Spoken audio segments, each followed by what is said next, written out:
Hi యూయర్స్. ఈరోజు మనం doctor BR Ambedkar open యూనివర్సిటీకి సంబంధించిన డిగ్రీ 3వ సెమిస్టర్లోని పొలిటికల్ సైన్స్ సబ్జెక్ట్ నుండి ఈరోజు మనం ముఖ్యమైన ప్రశ్నల గురించి చర్చించుకుందాం. ముందుగా మొదటి భాగం, భారతదేశంలో బ్రిటిష్ వలస పాలన స్వభావం నుండి మనం షార్ట్ క్వశ్చన్స్ చూసుకున్నట్లయితే విభజించు పాలించు విధానం అంటే ఏమిటి. తర్వాత ఇందులో నుండి మనం లాంగ్ క్వశ్చన్స్ చూసుకున్నట్లయితే భారతదేశంలో ప్రభుత్వ విధానాలు ఏ విధమైన ప్రభావాన్ని చూపాయి. తర్వాత రెండవ భాగం, భారత జాతీయోద్యమం నుండి మనం షార్ట్ క్వశ్చన్స్ చూసుకున్నట్లయితే దండి యాత్ర అనగానేమి. తర్వాత ఇందులో నుండి మనం లాంగ్ క్వశ్చన్స్ చూసుకున్నట్లయితే భారత జాతీయోద్యమంలో గాంధీజీ పాత్రను వివరింపుము.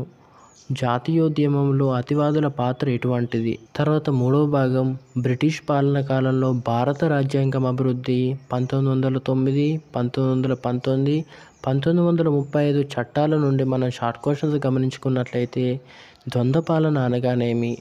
తర్వాత ఇందులో నుండి మనం లాంగ్ క్వశ్చన్స్ చూసుకున్నట్లయితే 1935 భారత ప్రభుత్వ చట్టం ప్రాధాన్యతను తెలపండి. తర్వాత నాలుగవ భాగం, భారత రాజ్యాంగం రూపకల్పన విశిష్ట లక్షణాల నుండి మనం షార్ట్ క్వశ్చన్స్ గమనించుకున్నట్లయితే రాజ్యాంగ ప్రవేశిక గురించి రాయండి.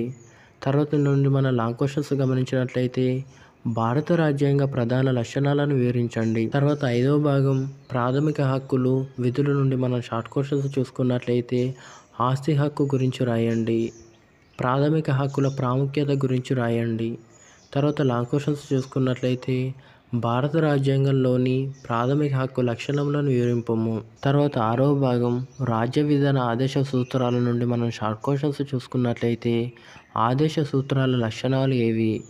తర్వాత ఇందులో నుండి మనం లాంగ్ క్వశ్చన్స్ చూసుకున్నట్లయితే భారత రాజ్యాంగంలోని వివిధ ఆదేశ సూత్రాలను వివరించండి. తర్వాత ఏడవ భాగం, పార్లమెంట్ నిర్మాణం అధికారాలు విధుల నుండి ఒక లాంగ్ క్వశ్చన్ అయితే చూసుకోండి. అదేంటంటే పార్లమెంట్ అధికారాలు విధులు చర్చించండి. తర్వాత ఎనిమిదవ భాగం, భారత రాష్ట్రపతి ఎన్నిక అధికారాలు విధుల నుండి మనం షార్ట్ క్వశ్చన్స్ చూసుకున్నట్లయితే రాష్ట్రపతి క్రియాశీలత అనగానేమి. తర్వాత లాంగ్ క్వశ్చన్స్ చూసుకున్నట్లయితే భారత రాష్ట్రపతి పాత్ర స్థానాన్ని వివరించండి. తర్వాత తొమ్మిదవ భాగం, కేంద్ర మంత్రి మండలి ప్రధానమంత్రి నుండి మనం షార్ట్ క్వశ్చన్స్ చూసుకున్నట్లయితే సమిష్టి బాధ్యత అనగానేమి. తర్వాత ఇందులో నుండి లాంగ్ క్వశ్చన్స్ చూసుకున్నట్లయితే భారత ప్రధాని అధికారాలు విధుల పాత్రను వివరింపము. తర్వాత 10వ భాగం, న్యాయశాఖ నిర్మాణం అధికారం విధుల నుండి షార్ట్ క్వశ్చన్స్ చూసుకున్నట్లయితే సుప్రీంకోర్టు రాజ్యాంగ పరిరక్షణ గురించి రాయండి. తర్వాత ఇందులో నుండి లాంగ్ క్వశ్చన్స్ చూసుకున్నట్లయితే న్యాయ సమీక్ష అధికారాన్ని పరిశీలించండి.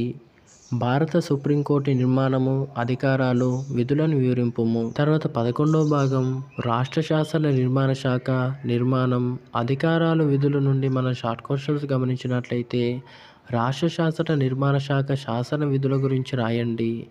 తర్వాత నుండి మనం లాంగ్ క్వశ్చన్స్ చూసుకున్నట్లయితే రాష్ట్ర శాసన నిర్మాణ శాఖ నిర్మాణం గురించి తెలపండి. ఇక చివరి 12వ భాగం, గవర్నర్ ముఖ్యమంత్రి మంత్రిమండలి నుండి షార్ట్ క్వశ్చన్స్ గమనించుకున్నట్లయితే గవర్నర్ గుణగణాలను పరీక్షించండి. తర్వాత ఇందులో నుండి లాంగ్ క్వశ్చన్స్ గమనించినట్లయితే గవర్నర్ అధికారాలను విధులను చర్చించండి. ఇటీవలి కాలంలో మారుతున్న గవర్నర్ పాత్రను వివరించండి. Thank you for watching this video.